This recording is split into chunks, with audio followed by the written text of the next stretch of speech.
स्वागत है आपका हमारे चैनल पीपल वेयर पर। आज हम लेकर आए हैं ड्रैगन बॉल की रेड रिबन आर्मी सागा का एपिसोड 29, जिसका नाम है द रोमिंग लेक। चलिए शुरू करते हैं। वर्ल्ड मार्शल आर्ट्स टूर्नामेंट के समापन के बाद जैकी चुन ने गोकू से जीत हासिल कर ली थी। हमारे नायक गोकू को यह बिल्कुल भी अंदाजा नहीं था कि उसका विरोधी असल में मास्टर रोशी ही था, और न ही उसे पता था कि उसके आगे एक और रोमांचक यात्रा उसकी प्रतीक्षा कर रही है। टूर्नामेंट खत्म होते ही यामचा ने गोकू से पूछा कि क्या वो मास्टर रोशी के आइलैंड पर फिर से ट्रेनिंग करने के लिए तैयार है। गोकू ने उत्साहित होकर हां कहा, लेकिन मास्टर रोशी ने उसे थोड़ा आराम करने की सलाह दी। उन्होंने कहा कि अब समय आ गया है कि वो जिंदगी के सबसे बड़े शिक्षक से कुछ सीखें, जो कि खुद जिंदगी है। गोकू ने अपने ग्रैंडपास 4 स्टार ड्रैगन बॉल को खोजने की इच्छा जताई, जिस पर सबको थोड़ी हैरानी हुई। मास्टर रोशी ने पूछा कि इतनी जल्दी क्यों है, लेकिन गोकू ने निश्चय किया कि वो अपने ग्रैंडपा की याद में उसे ढूंढेगा। उलोंग ने उसे अकेले जाने से मना किया, लेकिन गोकू ने निम्बस के साथ जाने का फैसला किया।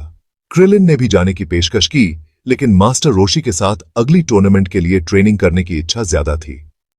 इस बीच मास्टर रोशी के दिमाग में कुछ और ही चल रहा था। वो लॉन्च के साथ अपनी कल्पनाओं में खो गया था, और वो चाहता था कि बाकी सभी लोग उससे दूर रहें ताकि वो अपनी शांति में जी सके। क्रिलिन और बाकी के लोग वेस्ट सिटी वापस जाने का फैसला करते हैं, जहां बुल्मा और यामचा आपस में बहस करते हुए दिखते हैं।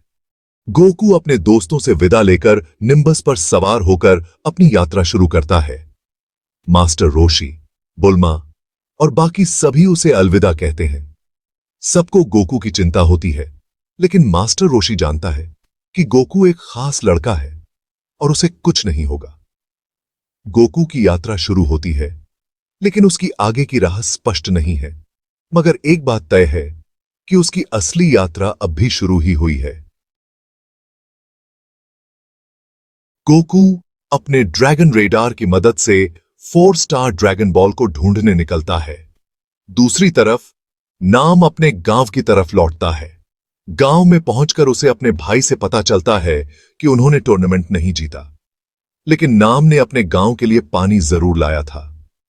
यह डायनो कैप में रखा पानी उनके लिए एक वरदान साबित हुआ। हालांकि गांव के बुजुर्ग को लगता है कि यह पानी ज्यादा समय तक टिकने वाला नहीं है, क्योंकि नदी अचानक सूख गई है। यह स्थिति बहुत ही असामान्य थी। बुजुर्ग ने यह भी बताया कि इस सूखे के दौरान एक रोमिंग लेक की कहानी है, जो एक गांव को बचाने आया था। नाम ने इस कहानी को सुना और रोमिंग लेक को ढूंढने का निश्चय किया। नम अपनी यात्रा शुरू करता है और इसी बीच उसे एक विशाल पक्षी उठा ले जाता है। गोकू निम्बस पर उड़ते हुए नाम को देखता है और उसे बचाने के लिए आगे बढ़ता है। गोकू ने उस पक्षी को पावर पोल की मदद से हराया और नाम को बचा लिया।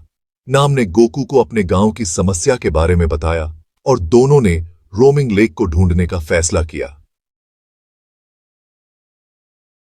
दोनों नदी के किनारे किनारे चलते हुए अंत में एक जगह पहुंचते हैं, जहां हरा भरा जंगल और साफ पानी था। लेकिन उन्हें यह देखकर हैरानी होती है कि पानी का प्रवाह एक विशाल बांध से रोका जा रहा है। गोकू और नाम ने बांध का निरीक्षण किया और पाया कि यह बांध मैरी गो राउंड गम से बना है, जो कि बेहद मजबूत था। बांध के पीछे कुछ लोग थे जो इस पानी को अपने लिए रोके हुए थे। गोकू ने उन्हें चुनौती दी और कामेहामेहा टेक्निक का उपयोग करके बांध को तोड़ दिया। पानी फिर से नदी में बहने लगा और नाम का गांव इस पानी से बच गया। नाम ने गोकू का धन्यवाद किया और बताया कि अब उनके गांव की समस्या हल हो गई है। गोकू ने नाम से विदा ली और अपनी आगे की यात्रा के लिए निम्बस पर सवार हो गया। दूसरी तरफ बुल्मा और यामचा अपनी यात्रा में संघर्ष कर रहे थे, लेकिन अंत में उन्हें एहसास हुआ कि वे साउथ सिटी वापस आ गए थे। यामचा को अब एक अच्छे ब्रेक की जरूरत थी और बुल्मा को भी, लेकिन गोकू के लिए उसकी यात्रा अभी खत्म नहीं हुई थी। दिन का समापन होते ही गोकू के चेहरे पर एक बड़ी मुस्कान थी। रोमिंग लेक को ढूंढकर उसने नाम और उसके गांव के भविष्य को सुरक्षित कर दिया था। अब वह अपने अगले रोमांचक सफर की ओर बढ़ रहा था, क्योंकि 4 स्टार ड्रैगन बॉल की खोज अभी बाकी थी। आपका धन्यवाद हमारे चैनल पीपल वेयर को देखने के लिए। अगर आपको ये एपिसोड पसंद आया हो तो कृपया लाइक, शेयर और सब्सक्राइब करें।